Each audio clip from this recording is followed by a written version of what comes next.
This happened about 8 years ago. I had just moved to this small town after my mother passed away. I thought it would be a good place for my kids and me to start fresh. I worked as a part-time cashier at the local grocery store. I juggled work, school runs, and dinner prep each day. It was hard, but I managed. I wanted a peaceful life, away from old ghosts. But sometimes I felt uneasy. I've never stopped thinking about it. Strange things happen now and then. Like the time my little girl, Mary, stared at the corner of our living room for hours, whispering to someone unseen. I brushed it off as childish imagination. Still, it left a knot in my stomach. One day, I decided to clean the attic.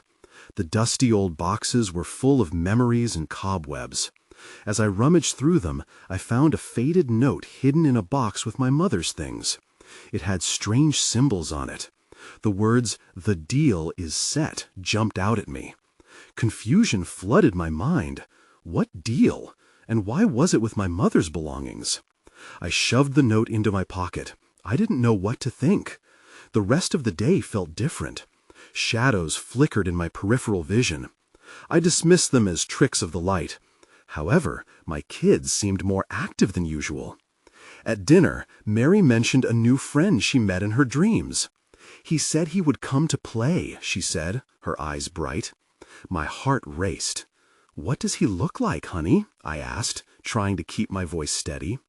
"He has big eyes and a smile," she said, drawing in the air. I felt chills chase down my spine. Tom, my youngest, chimed in. "He's nice, Mommy. He makes me laugh." The way they spoke sent a shiver through me. I glanced around the room. The shadows felt deeper then. The next day, in town, people seemed different. Neighbors avoided eye contact. I heard snippets of conversations that made my stomach turn. "It was not supposed to happen," one woman whispered to another. I wanted to ask what they meant, but hesitated. I felt a weight pressing down. That night, I asked my children again about their new friend. "He's not scary, Mommy," Mary insisted. "He showed me his secret." I didn't know how to respond. I felt a wave of dread wash over me. As I paced in the hall, shadows flickered once more. They danced at the edge of my sight. I turned and found nothing, but the air felt electric. Every creak and groan of the house seemed louder. Then I overheard neighbors talking outside. "The last time it happened, people disappeared," one said. My heart sank as I listened. "We can't let it happen again," came another voice. Suddenly, I felt a prickling sensation, like I was being watched. I looked around, my breath quickening. I couldn't shake the feeling. I didn't know what this meant for my children or me. The unease grew, a dark weight in my chest. I held the note tightly in my hand, my fingers trembling. What had I stumbled upon? What deal did I make? The thought haunted me as shadows closed in around me. The next morning, I woke up early. My mind raced with thoughts about the note and Mary's new friend. I needed answers. I decided to visit the town library. Maybe I could uncover something about my mother or the strange happenings. As I drove into town, I noticed the streets seemed emptier than usual. A sense of urgency washed over me, but I pushed it aside. I parked in front of the library and hurried inside. The scent of old books surrounded me. I felt a little comfort in the familiarity, but it quickly faded. I approached the librarian, an older woman with piercing blue eyes that made me uncomfortable. "Can I help you?" she asked, her tone flat. "I'm looking for information about the town and its history. Maybe something about past events?" I replied, hoping to get something useful. She narrowed her eyes at me, and I felt a chill run down my spine. What kind of events? I hesitated. Strange things in the neighborhood. The librarian's expression softened, just a bit.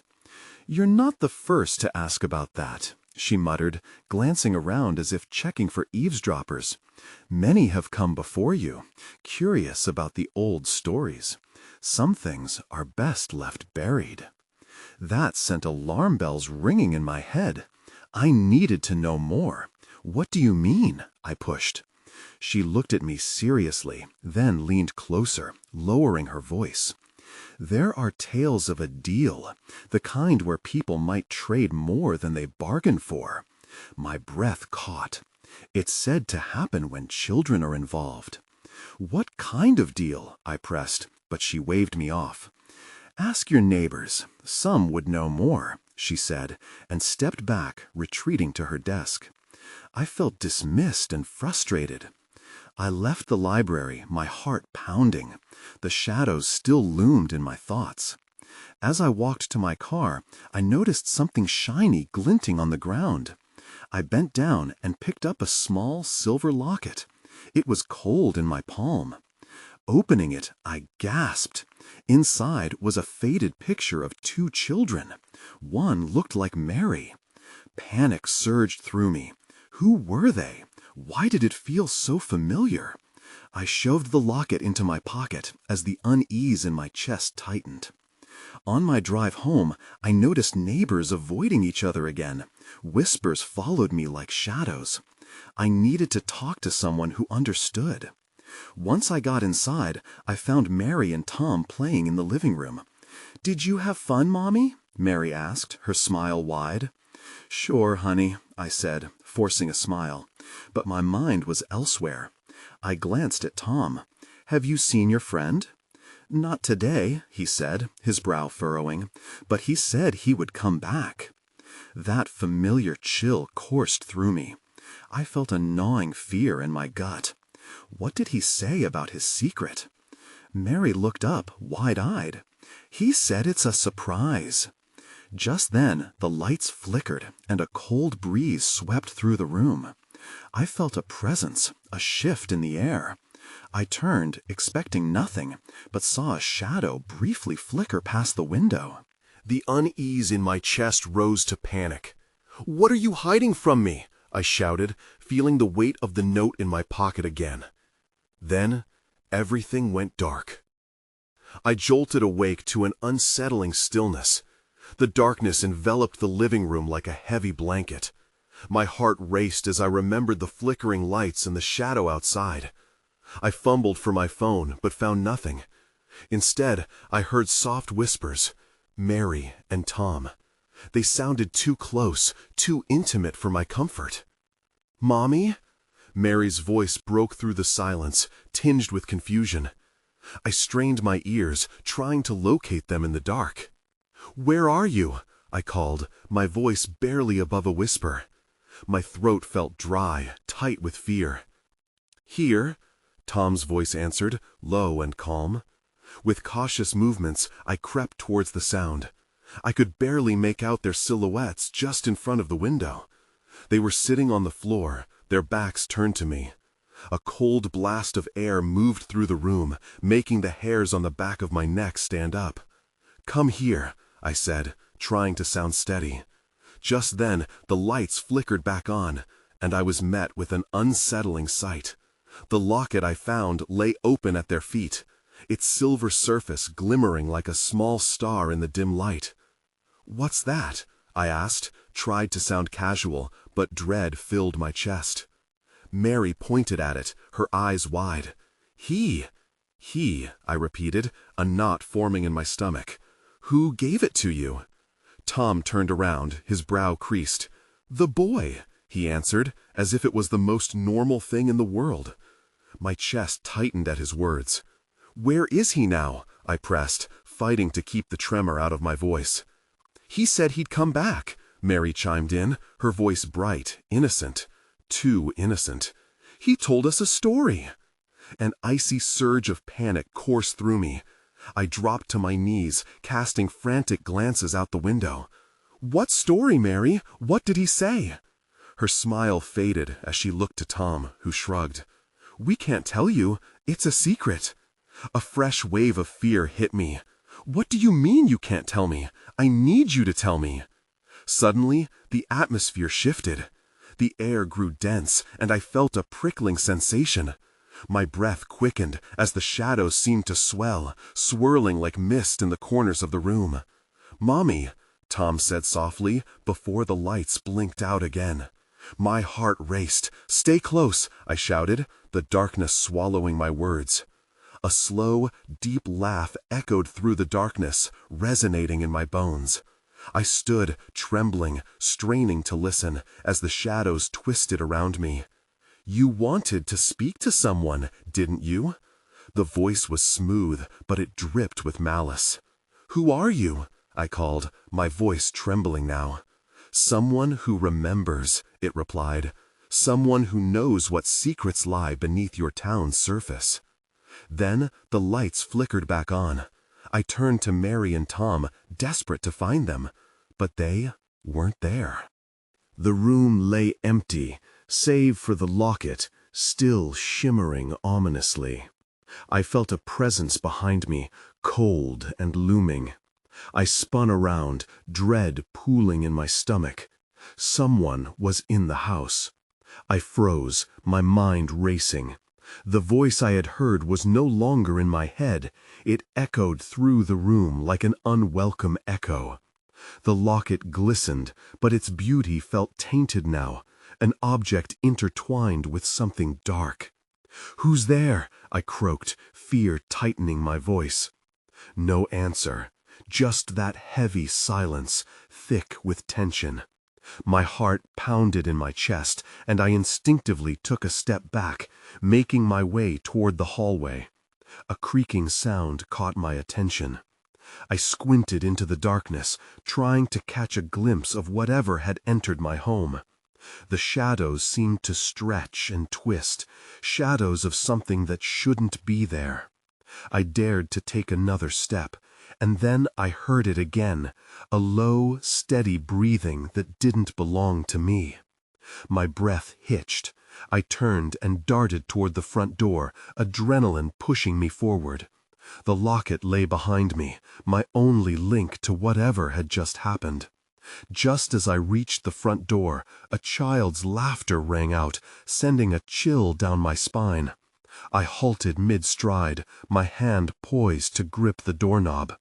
It was Mary's laughter, but then it shifted, taking on a tone that was wrong. "Mommy," a voice sang mockingly, a perfect mimicry of my daughter. "Come play with us." I gripped the door tighter. "Mary, Tom," my voice rose, panic bubbling over. "Is that you?"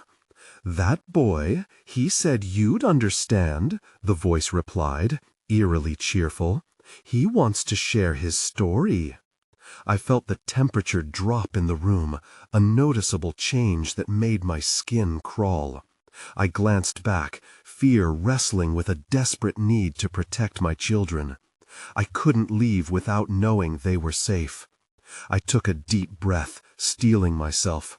"What story?" I called, trying to sound more confident than I felt. "What does he want?"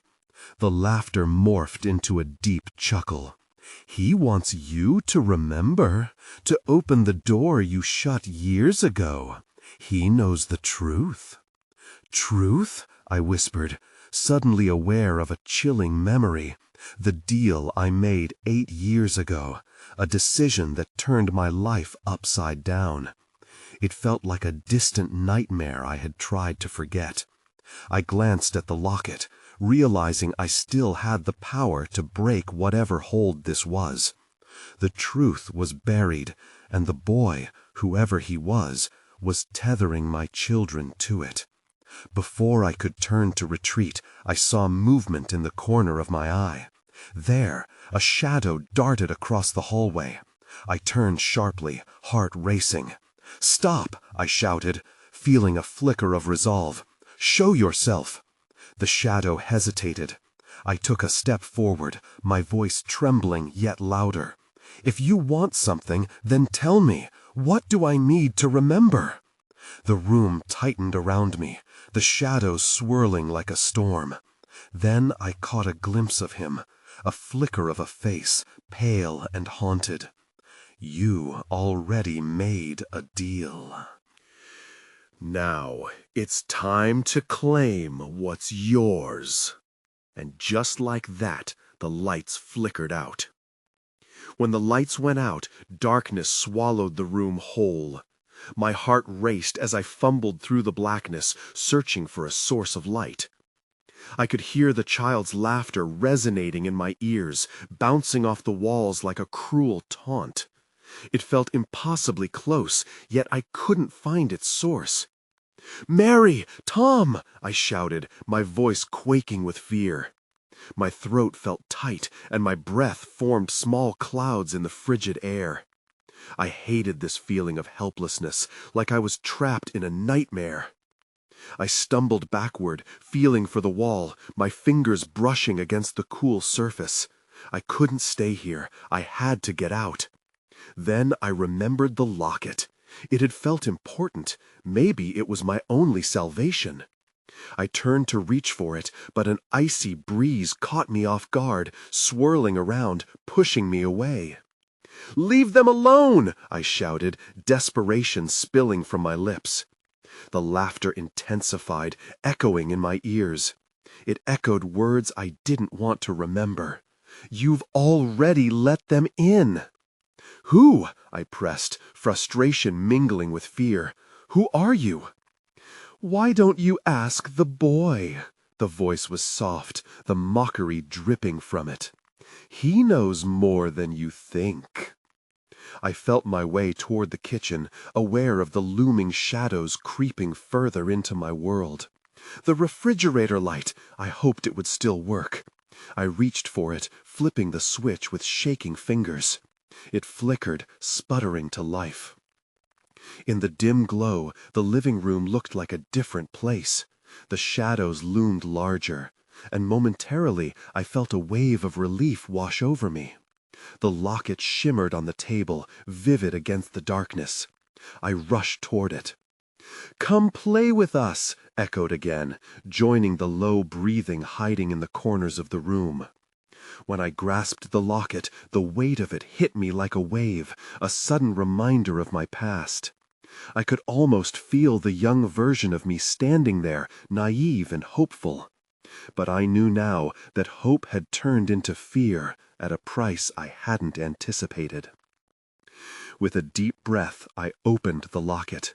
It swung open with a whisper, revealing the small photograph nestled inside. I felt a pang in my chest. It was a picture of Mary and Tom from years ago, their faces alight with pure joy, untainted by whatever had come since then. "What do you want from me?" I demanded, clutching the locket tighter. "Everything you covet comes with a price," the voice responded, now blending with the echoes of laughter. The shadows transformed, coiling and looming closer, circling me like vultures. Then there was a thud, heavy and solid, a breaking sound from upstairs. I froze, pulse racing again, and turned toward the staircase. The reality hit me hard. If something was up there, I couldn't ignore it. "Mary! Tom!" I yelled again, the fear ending my hesitation. As I moved toward the stairs, something shimmered in the corner of my vision. I turned, breath hitching in my throat. There, just beyond the reach of the light, stood a figure, a boy, pale and ghostly. He smiled, but it was wrong. And then I felt the darkness swallowing me again. The last thing I saw before everything faded to black was the locket slipping from my grasp. The boy didn't move. When I opened my eyes, I was lying on the floor. The fridge light had flickered and died, plunging everything back into darkness. I scrambled up, palms sweating. My heart pounded in my ears. I scanned the room, trying to piece together what had just happened. Had I passed out?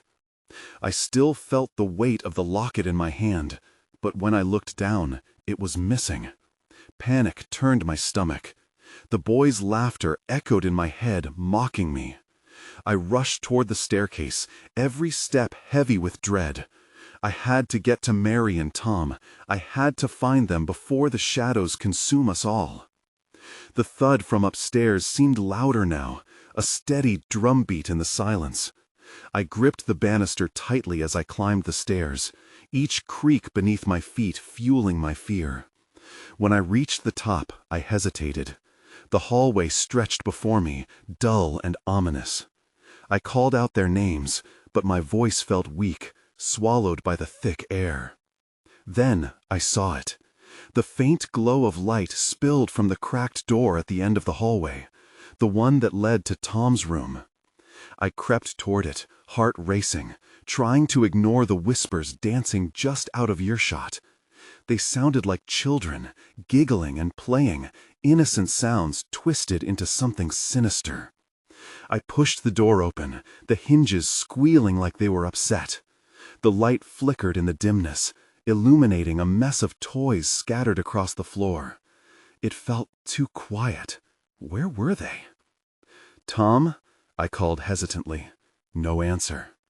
I stepped further into the room, my eyes darting around. And then I saw it. A small figure huddled in a corner. My heart dropped. It was the boy. The pale figure still grinning, but now his mouth stretched impossibly wide, eyes glinting with something dark. "You found me." His voice was like ice, sending chills down my spine. "You gave up your locket. Now you owe the price."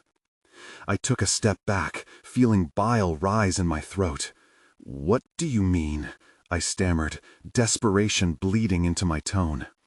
He gestured toward something behind him. I followed his gaze, and my breath caught in my chest. There, half hidden beneath the bed, was the locket. "Mary!" I screamed, lunging for it. But as my fingers brushed against it, the boy whispered, "One life for another. You know what you need to do." The laughter from before swelled into a cacophony, enveloping me. I was torn. The locket felt like my only connection to everything I loved. But what would it cost me to keep it? Suddenly, things clicked in my mind. It felt like I was remembering a deal I had made years ago, something I buried deep. I snatched the locket, cradling it in my hands. Just as I did, a frantic tapping started at the window. My head whipped around. Outside the glass, shadows danced under the street lamps, and I saw a familiar face materialize. Mary, pale and frightened. "Help!" she shouted, voice trembling. "He's coming for us!" The boy stepped forward, blocking my view. His grin widened. "It's time to choose." I felt a surge of urgency. If I didn't act now, we might all be lost. The weight of the locket felt heavier than ever. I had to make a choice. I froze. The locket clutched tightly in my palm. The boy's grin twisted my stomach. Whatever his game was, I had to figure it out. "Tom and Mary are in danger," I blurted. "You need to let them go." He tilted his head, his smile unnerving. "But they're my friends now. You see, once you invite someone in, they become a part of you." I felt the air grow colder. The windows rattled, and Mary's voice grew frantic. "Please, don't trust him! Get me out of here!" I fought against the rising panic. There had to be a way to save them both without sacrificing anyone. I glanced at the locket, its surface gleaming like a beacon. Maybe it held the key to breaking the deal I made long ago, but what kind of cost lay buried inside? "Let me trade," I said, my voice trembling. "Take me instead of them." The boy laughed, a sound that echoed with shadows. "You think I'd want you? No, no. You have what I desire." He pointed to the locket. "That holds the essence of your love, your memories. It's worth more than you know." I took a step toward him, resolved. What if I break it, if it means keeping them safe? His laughter dissolved into a low growl. "You'd be a fool to try. Desperation invites your demise." I glanced back at Mary, who was now banging against the window, tears streaming down her face. The boy was right. There was a madness contained within the locket. The darker my thoughts grew, the more palpable the energy around us became. "Help!" Tom's voice suddenly cracked, joining Mary's. "Please!" My heart raced. They were both counting on me. I needed a distraction. "What if I placed it in your hands?" I proposed, my mind racing. "Maybe I can bargain with you. It's worth something, isn't it?" The boy paused, eyeing me curiously, a flicker of interest in his otherwise gleeful expression. "You want to gamble with the locket? A curious choice. Let's play a game." It was a gamble, but I had no other options. Maybe I could outsmart him. If I win, you let them go. If I lose, you can have me and the locket. His smile returned, wider than before. "I do love games. But remember, the stakes may be higher than you realize." In an instant, the shadows in the room shifted, dancing wildly, as if they responded to his words. The glow of the light fluctuated until it dimmed, creating a flickering effect like a dying flame. "Then let the game begin," he whispered, and the room shifted around us. I braced myself, feeling the weight of impending dread.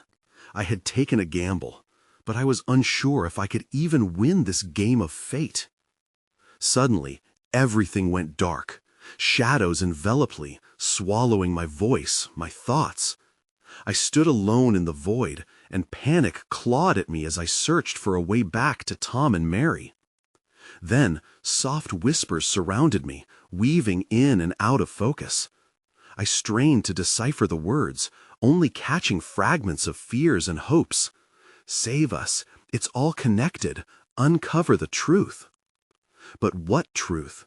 That was the question gnawing at my resolve as I felt the darkness tighten around me. And then I realized I needed to confront the very deal I'd made 8 years ago. A heavy weight pressed down on me, a new responsibility. This was just the beginning. I blinked, and suddenly I was not alone. Shadows shifted to reveal a low, flickering light in front of me. I stepped closer, the whispers fading into silence. My heart pounded as my surroundings started to take shape. I stood in a familiar place, my childhood home. The living room looked just as it had 8 years ago, right before I made that fateful deal. The old couch sagged, and family photos hung askew. Fear twisted in my stomach. This wasn't just a memory. It felt too vivid, too real. Then I saw them, Mary and Tom, sitting on the floor, laughing. They looked so carefree, unaware of the danger we faced. I wanted to call out, to warn them, but my voice felt lost in the silence. I reached for them, but my hands passed through the scene like a ghost. Suddenly the boy appeared beside me, his grin still wide and mocking. "Do you remember this place?" he asked, his voice echoing in the hollow room. This was where it all began. I narrowed my eyes at him. "What do you want from me?" He laughed softly. "I don't want anything except to show you the past, unravel the choices you made, see how they led you here." A chill ran down my spine. "I didn't mean to invite you in. It was a mistake." "Ah, but you did." He circled me, a predatory glint in his eyes. "Every choice has consequences. Your feelings were a door I could open." I clenched my fists, anger bubbling up. "You've hurt them. I won't let you take them from me." His laughter was sharp and cutting. "You think you can stop me? Those bonds you formed are already intertwined with my essence. They belong to me now." The room started to shift again. I was pulled back into the darkness, but this time it felt different. I was being dragged through memories, fragments swirling around me, too fast to piece together. Then I felt a sudden jolt, and I landed on the ground, gasping for breath. I was back in the shadowy void, but now I noticed a faint glow nearby. Curiosity overcame my fear. I stepped closer, and the light revealed a small chest partially buried in the darkness. There were whispers again, urging me to uncover it. I knelt down, heart racing. When I opened the chest, a rush of warmth enveloped me. Inside sat an assortment of items, each one tied to a memory, a moment from my past. I recognized the worn teddy bear from my childhood and a faded slip of paper with a promise written in my own handwriting. "I will never forget you," it read. That's when I understood. These mementos were pieces of what I had traded. I had given parts of myself to save Tom and Mary long ago, hoping to shield them from the darkness. But now, it felt like those pieces were calling for me to reclaim them. With determination, I took a deep breath. I'm done hiding. I will confront the deal I made. Before I could react, shadows rose, swirling violently around me. The boy's laughter echoed ominously. "You can't break a pact, dear, but I do admire your bravery. Let's see how this unfolds." And then the darkness swallowed me again, but this time I felt ready. I had to fight through this, not just for me, but for Tom and Mary. The game was far from over, and I was about to discover just how deep the depths of my past truly went. I was tossed into a whirlwind of darkness, the boy's mocking laugh still echoing in my ears. A heavy weight pressed down on my chest, but I pushed through it. I couldn't let him control me. As the shadows began to fade, I braced for whatever came next. When the chaos receded, I found myself standing in a dim hallway.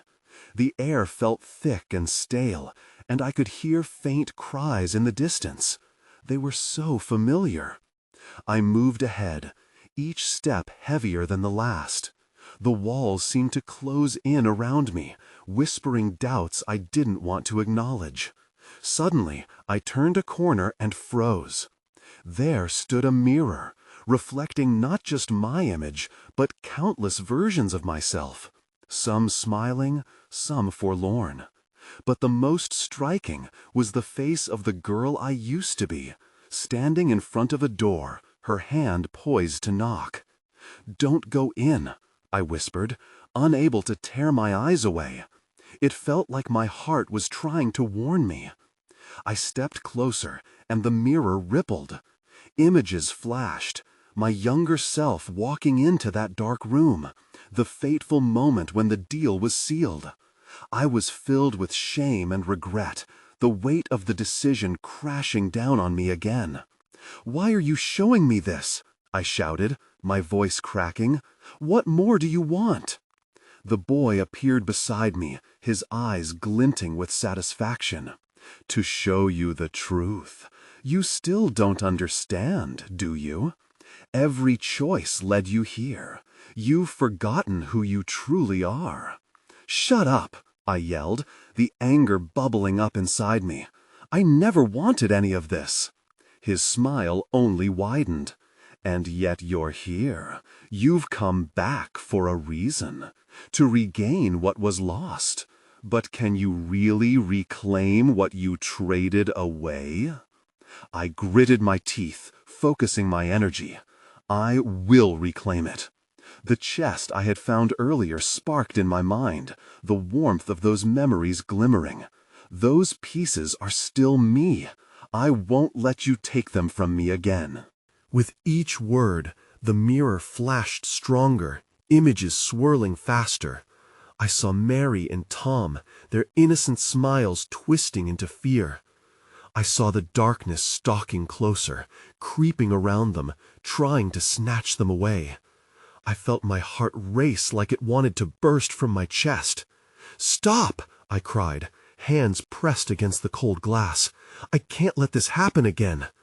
The boy tilted his head, intrigued. "So you want to change the outcome, but what are you willing to sacrifice now?" Before I could answer, echoes of laughter surrounded me, and the walls of the hallway darkened. The mirror cracked under my touch, and I staggered back. Just when I thought I could break free, a figure emerged from the shadows, a silhouette of someone I knew all too well. It was Mary. "Help me!" she screamed, her voice desperate and trembling. Panic surged through me. "No!" I lunged toward her, reaching out, but the shadows wrapped around her, pulling her further away. "Time is ticking," the boy taunted, grinning as he stepped back into the darkness. Everything went black as I cried out for her. I had made it further than before, but the stakes had just gotten higher. I wouldn't lose her, not again. With my heart pounding in my ears, I readied myself for whatever confrontation lay ahead.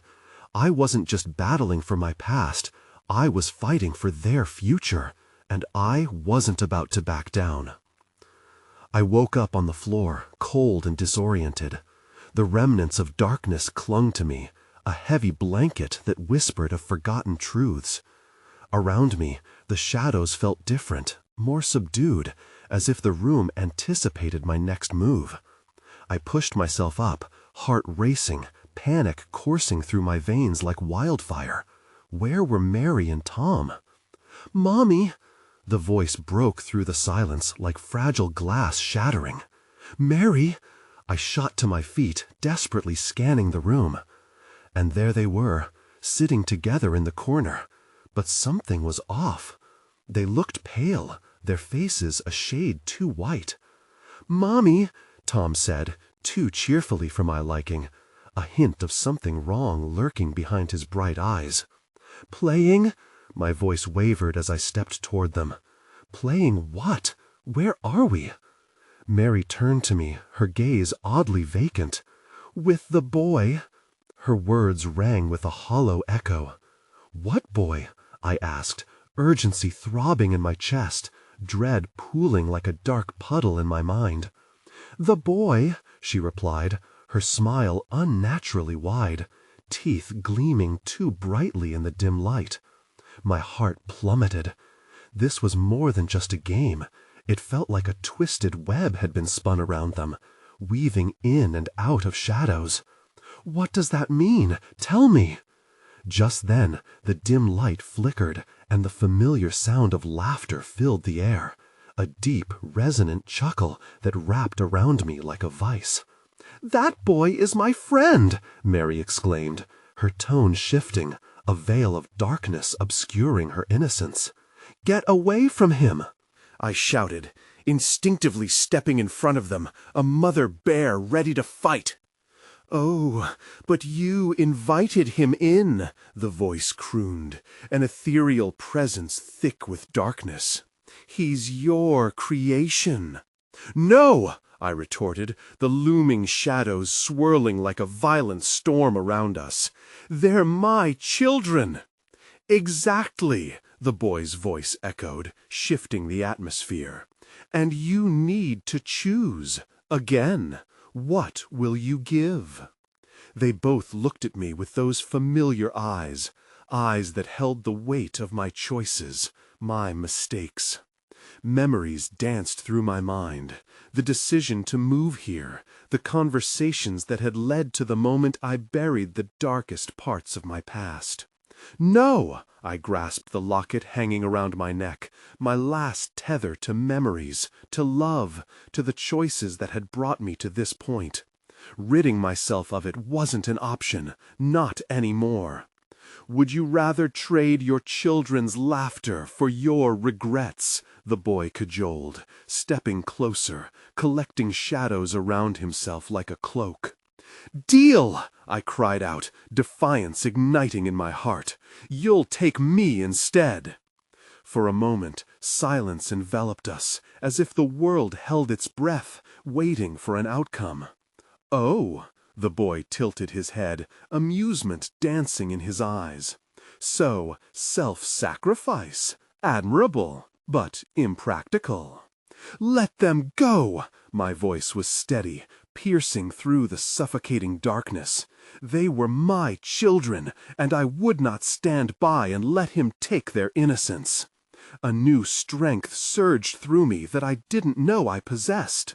The boy laughed, swirling around us, shadows warping. He was so close now, the coldness reaching towards my skin. Then you must confront what lies within. Before I could respond, another flurry of shadows erupted from him, launching toward my children. I instinctively placed my hands in front of them. Not today! You've taken enough! The room trembled, and the walls rang with echoes of a deal made long ago. Face the truth, I shouted, clenching the locket, breathing through the fear. You think you can take my family? I made my choice long ago, and I'll make it again. I will fight for them. Light exploded around me, shattering the tight grasp of darkness. A vision of our memories flooded back, happiness, love, even the pain I'd tried so hard to bury. And in that instant, I found clarity, the realization that the shadows were not just my past, they were also my strength. The boy shrieked in anger as the warm light around me grew brighter, pushing back the shadows that had engulfed my children. You cannot hide from your choices, he shouted, desperation creeping into his tone. Watch me, I screamed, holding the locket tightly, channeling every ounce of strength, nurturing the love I felt for Mary and Tom. You'll never take them from me. With a final surge, the shadows recoiled, unable to withstand the brightness. The laughter faded, leaving behind a whisper of despair. As the darkness dimmed, I felt the room shift again, clarity returning. Mommy, are we okay? Mary's voice broke through the silence, her eyes filled with concern and warmth. Yes, I responded, rushing to gather them in my arms. Yes, we're okay. But as the shadows receded, the boy lingered at the edge of my consciousness. I felt his gaze upon me. This isn't over, you know. You've only postponed the inevitable. I turned, rage boiling in my veins. Not today. His laughter echoed one last time before dissolving into the ether. The room was bright, yet the air felt heavy, a reminder that the darkness could return. I grasped Mary and Tom tighter, knowing that our fight was far from over. As we stood there in the dim light, the lingering uncertainty gnawed at me like an old wound. Did I truly end the threat, or merely delay it? There were no clear answers, only a tight bond forged in the fight for our survival. Walking outside, I was met by gray skies, the horizon clouded, an ambiguous reminder of what lay ahead. I moved forward, unsure of what we would face, but certain of this: I wouldn't let shadows define us. They hadn't taken everything yet. I moved to a different city after that. Sometimes I wonder if that boy is still out there, lurking at the edge of our memories. I know I'll never forget what happened, but mostly I try not to think about it.